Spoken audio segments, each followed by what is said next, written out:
성경을 혼자 읽을 때와 그리고 성경을 설교로 전하려는 마음으로 읽을 때와는 참 많이 다릅니다. 혼자 읽을 때는 뭐 읽다가 좋을 수도 있고 또 읽다가 멈출 수도 있고 아무래도 편한 마음으로 성경을 읽습니다. 하지만 전한다고 할 때에는 그 부담감이 참 큽니다.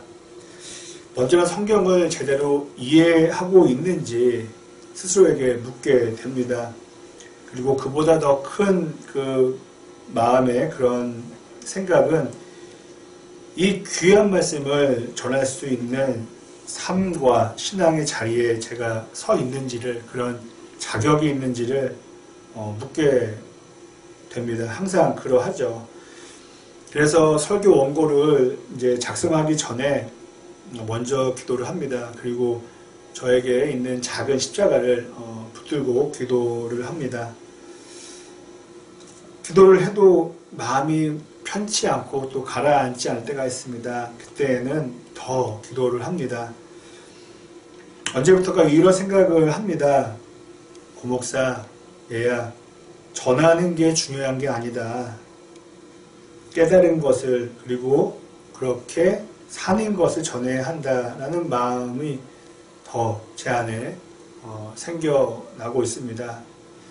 그렇죠. 제가 깨닫지도 않고 전한다면 참 창피하죠. 그리고 그렇게 살지도 않으면서 그렇게 살자고 전한다면 거짓말하는 것밖에 되지 않을 것입니다. 저는 모든 말씀 앞에 두 손을 모으게 됩니다. 그런데 특별히 감옥에서 쓴 바울의 편지를 읽을 때면은 더욱 손을 모으게 됩니다. 그리고 기도를 할 때, 특별히 어제 같은 경우는 설교를 준비하기 전에 기도를 하면서 머리를 숙이는데, 기도가 끝났지만은 그 숙인 머리를 다시 들어 올리기가 상당히 어려웠습니다. 그 힘든 감옥의 그 희미한 불빛에서 썼을 그 바울의 편지를 보며 과연 제 자신이 이해하고 있는지 묻지 않을 수가 없었습니다. 그래서 어제는 설교를 준비하는 게 참 어려웠습니다. 성경을 읽고 또 읽고 기도하고 또 뭐 때로는 졸기도 하고 그러면서 이렇게 함부로 원고를 그 키보드 자판을 누르기가 참 어려웠습니다.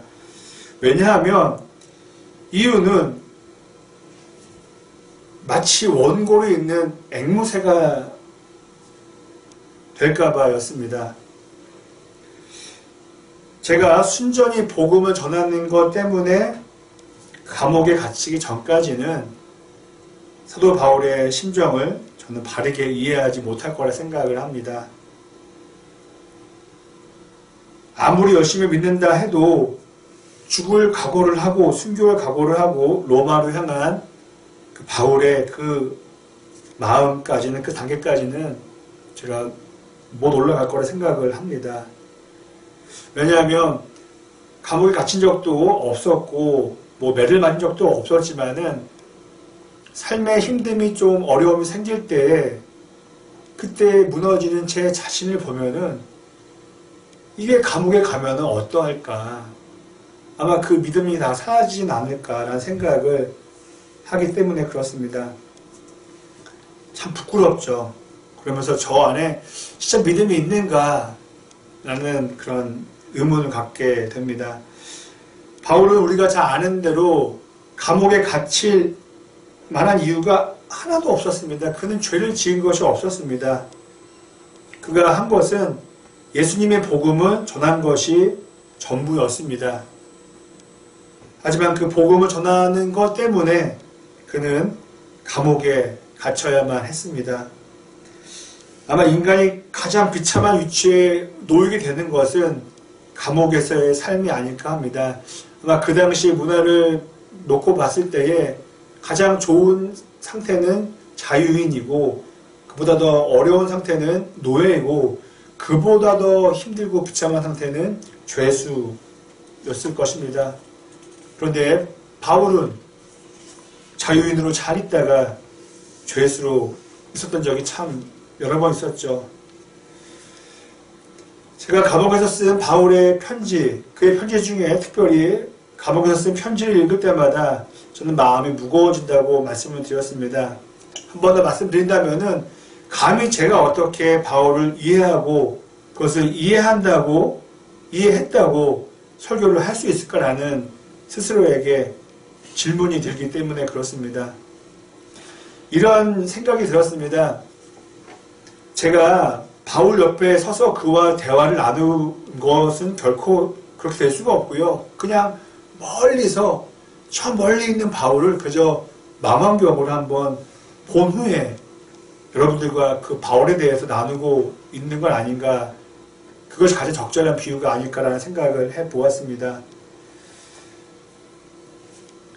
바울의 위대함은 2절 말씀에 나와 있습니다. 제가 읽어드리겠습니다. 하나님 우리 아버지와 주 예수 그리스도께서 내려주시는 은혜와 평화가 여러분에게 있기를 빕니다. 이것은 분명히 형식적인 인사말로 여겨질 수 있습니다. 그 당시에 편지글에 그 서두에 기록된 표현이라고도 우리가 얘기할 수 있지만은 바울의 편지를 읽어보면은 그냥 형식적으로 쓴 표현이 아니었습니다. 비록 그는 죄수의 신분으로 감옥에 있었지만은 바울의 글을 읽어보면은 그에게는 말로 설명할 수 없는 평화가 있었습니다. 감옥과 평화는 전혀 어울리는 것은 아니지만은 신앙의 신비가 그것을 어울리게 만들어 주었던 것이죠. 그 감옥에서 어떻게 은혜와 평화를 얘기할 수 있겠습니까? 그것은 그 안에, 바울 안에 은혜와 평화가 있었기 때문에 저는 가능했다고 생각을 합니다. 이것은 인간의 의지로나 어떤 지식으로 되는 것이 아니죠. 아마 그렇게 한다 하더라도 한계가 있겠죠.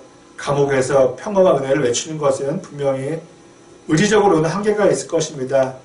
그러나 바울은 예수님의 부활과 하나님께서 계시는 천국을 믿었기에 그 바울의 마음속에는 신비한 현상이 일어난 것이죠.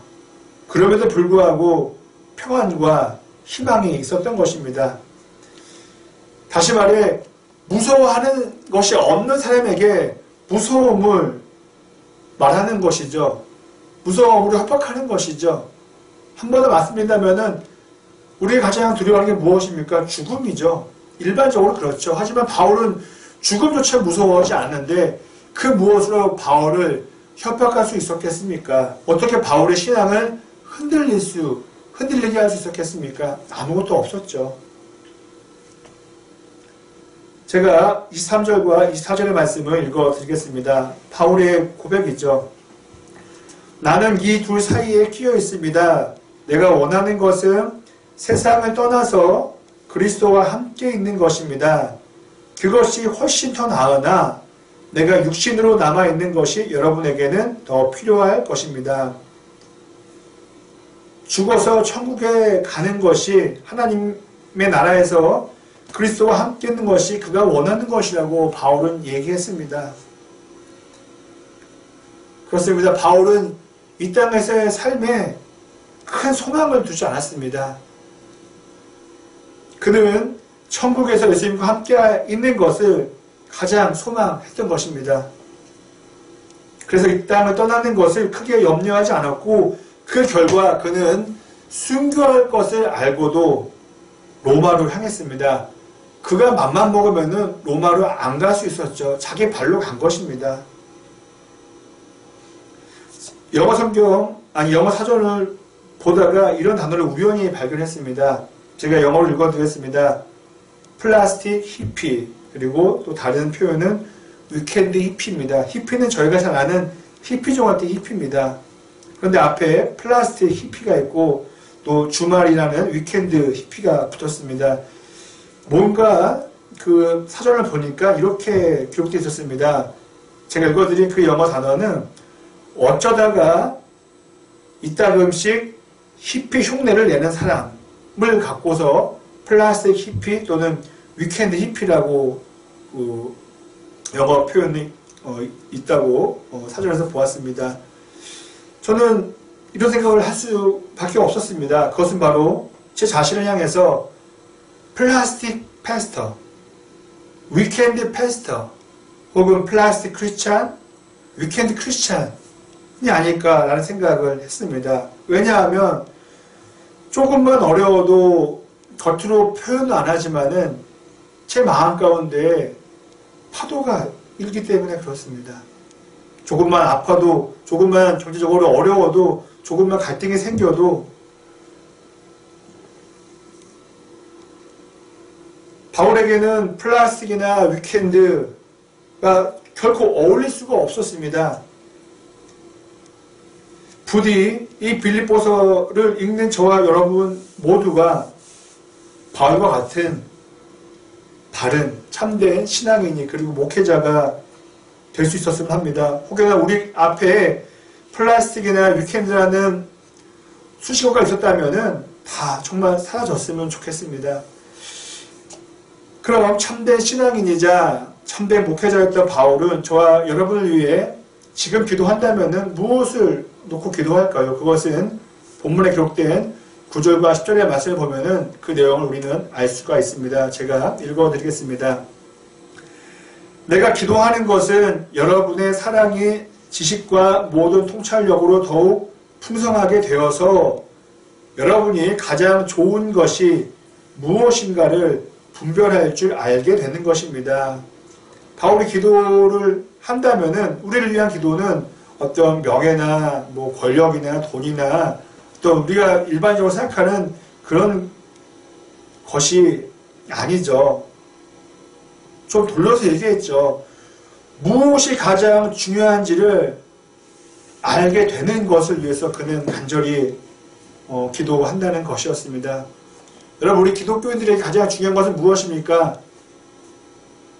수많은 것이 중요하지만 가장 중요한 것은 하나님이 아니겠습니까? 하나님의 아들 되신 예수님이 아니겠습니까? 그리고 예수님을 통한 구원과 그리고 천국에서의 영생이 아니겠습니까? 결코 돈이나 건강이나 뭐 내가 원하는 소망이나 세상에서의 인기는 될 수가 없을 것입니다. 그런 것들도 중요하지만 가장 중요한 것, 바울이 말하는 가장 좋은 것은 될 수 없을 것입니다. 만일 우리가 흔히 얘기하는 돈이 가장 좋은 것이라면은 바울은 목회를 하기보다는 사업을 했을 것입니다. 바울은 인기가 가장 좋은 것이라고 여겼다면은 그의 성격상 다 내려놓고 정치를 했을 것입니다. 하지만 아니죠. 그는 가장 좋은 것이 예수 그리스도의 복음이라 여겼기에 목숨까지 내려놓고 천국을 바라보며 그 복음을 전했던 것입니다. 이처럼 기독교인들이 이렇게 중요하게 여기는 신앙을 세상에서는 중요하게 여기지 않습니다. 동일하게 여기지 않습니다. 그래서 신앙이 없는 분들, 예수님을 믿지 않는 분들에게는 기독교 신앙은 정말 중요하지 않는 것이죠. 전혀 도움이 안 된다고 여기고 혹은 피해를 준다고 생각할 수도 있습니다.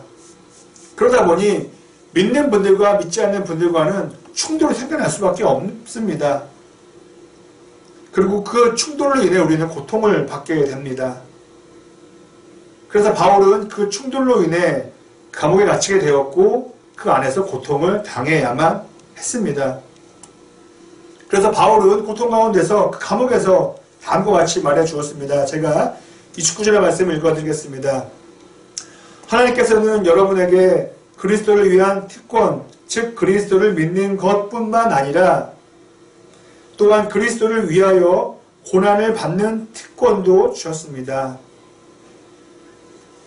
왠지 특권하면은 좋은 것만 써야 되는데 성경은 고난을 받는 것이 특권이라고 말해주고 있습니다. 우리가 타고 가야 할 배가 있다면 어떤 배일까요? 성경을 놓고 본다면은 우리는 전투를 치러야 하는 전함이거나 거친 바다를 건너야 하는 화물선이라고 할 수 있습니다. 그리고 그 배를 예수님도 바울도 그 외의 신앙의 선조들은 다 타고 갔습니다. 작은 배이고 문제가 있는 배이고 결코 화려하고 완벽한 배는 아니었죠.